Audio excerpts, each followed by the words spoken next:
FNAF World. You either absolutely adore this game or wish you could grab the nearest flamethrower and torch it alive.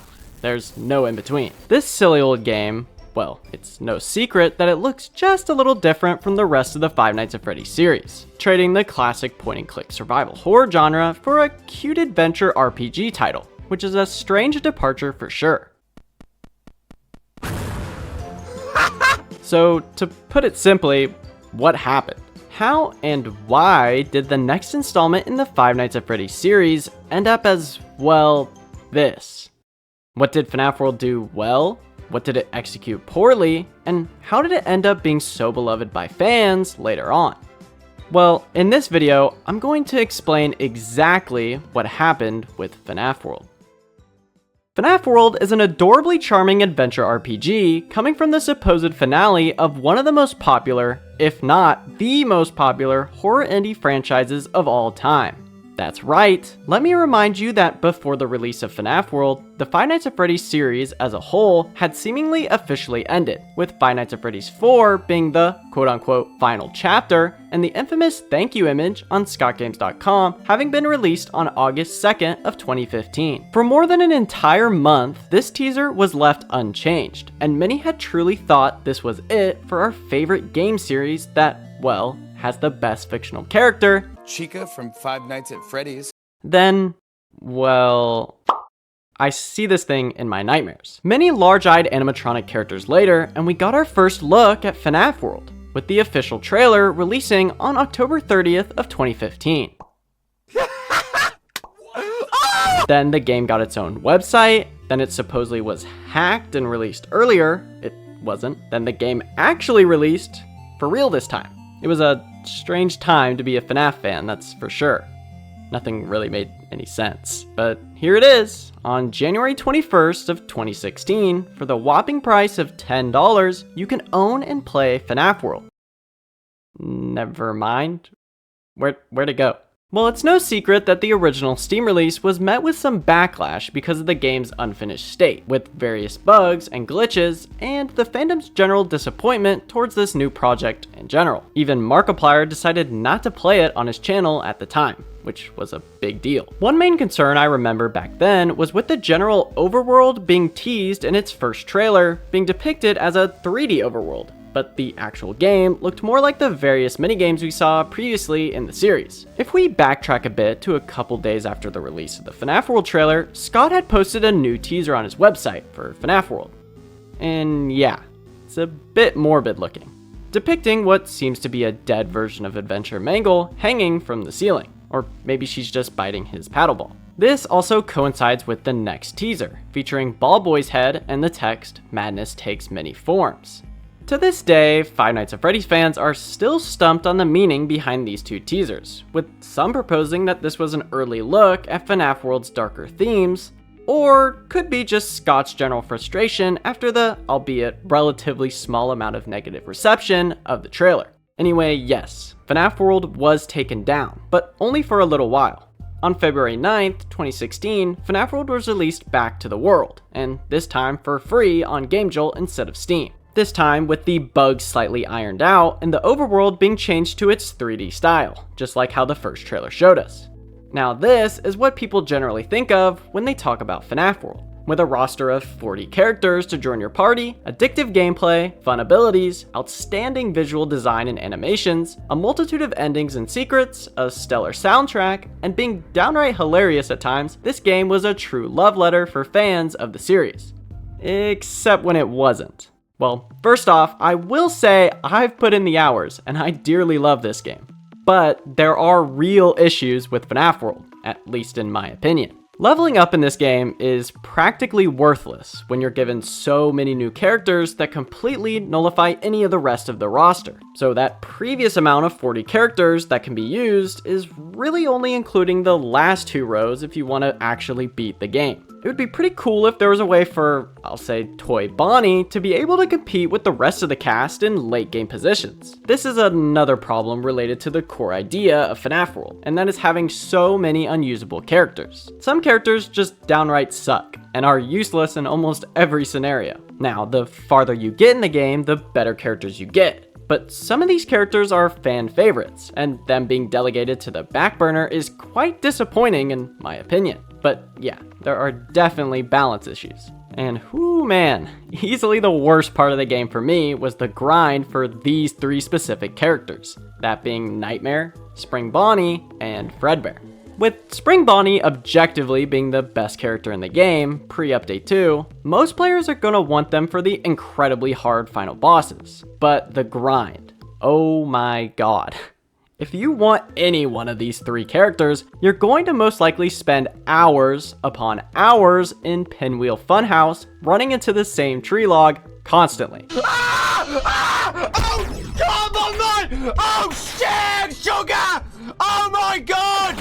In fact, Spring Bonnie has a, no joke, 0.38% chance of being a challenger only at this level. And all of this is with the Find Characters chip on. I can't even imagine how long it would take without it. Some other issues I can list quickly are the disjointed and purposely misguided direction, to the point where it's practically impossible without a guide or playthrough, constant battles even when having finished and completed the entire game, and well, the fact that the game had cost $10 beforehand, which is more than any of the series' previous titles.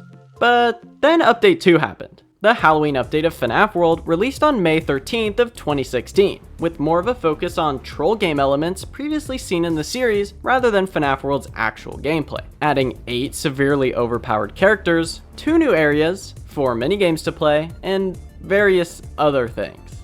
Honestly, there's actually very little to complain about here, with most of these minigames being fairly fun and rewarding, giving you one of those listed 8 OP characters to join your roster permanently. And you'll need them too, as many of the new enemies and bosses are extremely difficult and almost impossible without them. But I think this still adds to the conversation of what FNAF World actually is, especially when the second update for this game is this marathon of parody and troll games mixed into the base game of a JRPG. Why did Five Nights at Freddy's suddenly turn into, well, this, and not a traditional game like seen 4 other times before in the series? Well, to find this out, we'll have to look at one of the best sources of information regarding behind the scenes details from FNAF World, being Daco's interview with Scott Cawthon himself, and through some of Scott's Steam forum and Reddit posts. Generally, to summarize what he said in the interview, FNAF World was made because he simply wanted to do something more lighthearted with the FNAF series. After making games based on a horrific series of child murders and haunted animatronic robots for essentially an entire year, he wanted to do something he had attempted before in the past, an RPG. I feel like it's also important to note that Scott Cawthon began his career in game development making his own self-funded Christian adventure games and films, even developing his own RPG-like game called Pilgrim's Progress. So he did what he usually does, develop a new game in less than a year's time, which I think even for someone like Scott Cawthon was probably not the brightest idea with an RPG. Scott even expressed that if given the chance, he could have preferred to have spent a couple of years or so creating a larger scaled RPG that he initially imagined. Then I could sit back and maybe enjoy making an RPG, and spend a couple of years on it, and just make something really nice, kind of, that looked like the Desolate Hope, really make some nice 3D models for it. Even saying he'd hoped he had taken the direction Update 2 did at the start of development for the base game. And I had to make something more lighthearted. And in hindsight, what I should have done is, I should have used that for a troll game, or I should have, made something like, Foxy Fighters. I should have just done something that was obviously for fun and not tried to somehow tie it in to a canon game. You've got to remember that FNAF World, the cutesy RPG-styled adventure game, serving as a love letter to a massively popular horror franchise, was released almost a year and a half after the very first game was released. And yeah, you heard that right. This game is canon too. 'Cause of course it is. Motherfucking clocks, look at this ancient ass clock here. It's no secret that from this interview, Scott Cawthon kinda regrets the idea of FNAF World, at least with how the game was produced in his mind. Later on, he actually deleted the FNAF World trailer from his YouTube channel, saying it was, in his words, a crappy trailer anyway. And after the production of Update 2, released a community post on GameJolt titled A Farewell to FNAF World. To summarize, Scott said he would leave FNAF World up, but was generally disappointed with the final product. saying that there will be no third update, mobile ports, or any additional content, even saying that time and effort would be better spent on new projects. I think this is well represented in the game as well. Anyone who's played FNAF World can tell you how many times Scott Cawthon, or a character that represents him, appears in the story. I mean, he's literally the main antagonist of the game, being one of the 3 final bosses, with another being a character from his later games, Chipper and Sons Lumber Co., a playable character, and another final boss in Update 2, and is most likely the likes of the Desk Man, and maybe could be this character too.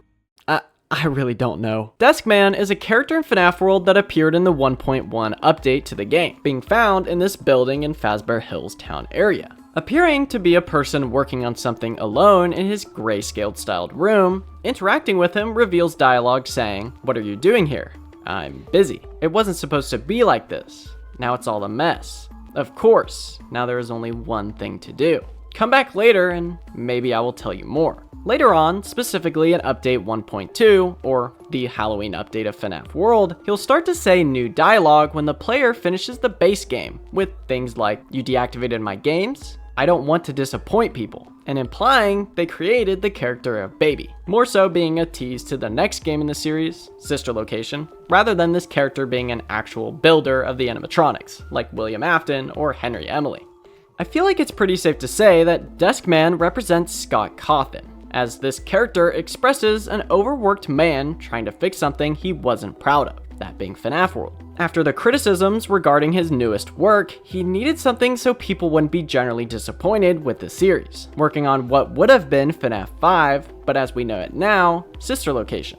I also think it's fairly not outlandish to see him in this game, as like I listed, there's countless other times he's mentioned or even seen in FNAF World alone, which actually means if he is Desk Man in FNAF World, Scott Cawthon canonically dies at least 3 times.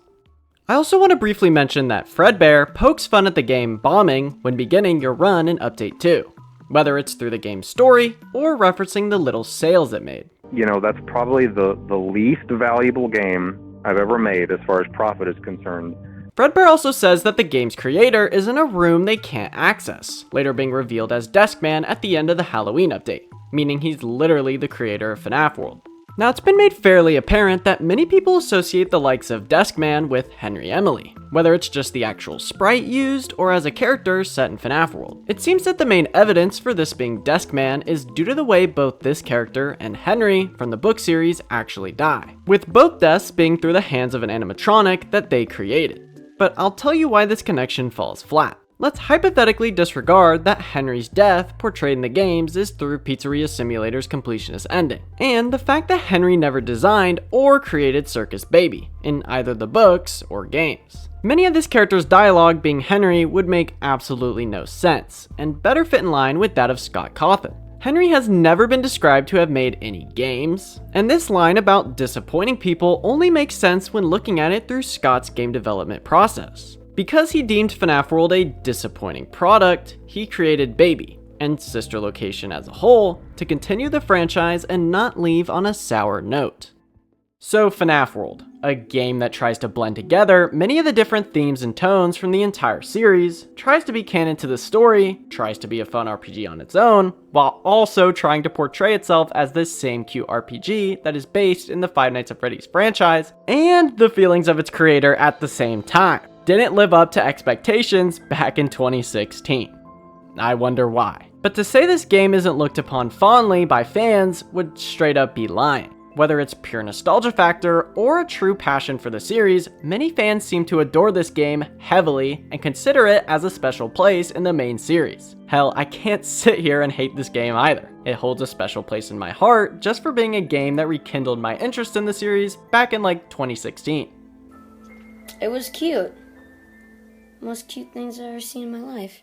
But it truly makes me wonder if we'll ever get to see something like FNAF World done ever again. Especially with how suspicious both these strange posts from ClickTeam's Twitter account teasing a somewhat official FNAF game, merchandise involving newly designed versions of the main cast that kinda mimic their adventure variants, and how recently FNAF World got its own board game. That, mind you, had to be given the thumbs up by Scott, someone who famously hates this game. I know that for me personally, I would love to see this attempted again. Maybe not as a FNAF World 2 per se, but another love letter that takes the series back on another adventure. Let's just hope it's initially better executed this time.